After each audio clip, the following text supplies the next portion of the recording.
নমস্কাৰ ছাৰ বাইদেউসকল, আপোনালোক সকলোৱে গমেই পায় যে 2005 চনৰ পিছত নিযুক্তি লাভ কৰা সকলো কৰ্মচাৰীয়ে NPSৰ অধীনত পৰে আৰু আমি সকলোৱে জানো যে NPS আঁচনিটোত বিভিন্ন সমস্যা আছে আৰু এই আঁচনিটো ছিকিউৰ নহয়।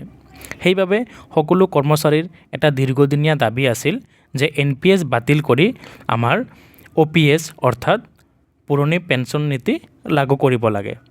কিন্তু বিভিন্ন অৰ্থনৈতিক সমস্যাৰ দোহাই দি আমাৰ চৰকাৰে NPS বাতিল কৰা নাই, যদিও কেন্দ্ৰীয় চৰকাৰৰ বিত্ত বিভাগে এই বিষয়টো গুৰুত্ব সহকাৰে লৈছে আৰু যোৱা 6 এপ্ৰিল তাৰিখে এখনি আদেশ যোগে এটা কমিটি গঠন কৰাৰ সিদ্ধান্ত লৈছে, যি কমিটিত বিভিন্ন মেম্বাৰ থাকিব, যেনেকৈ ফাইনেন্স ছেক্ৰেটাৰী থাকিব আৰু ছেক্ৰেটাৰী থাকিব বিভিন্ন বিভাগৰ ফালৰ পৰা। আৰু মূলতঃ এই কমিটিয়ে NPSৰ বিভিন্ন সমস্যাসমূহ বিবেচনা কৰিব আৰু সমস্যাসমূহ সমাধান কৰাৰ বাবে প্ৰতিবেদন দাখিল কৰিব।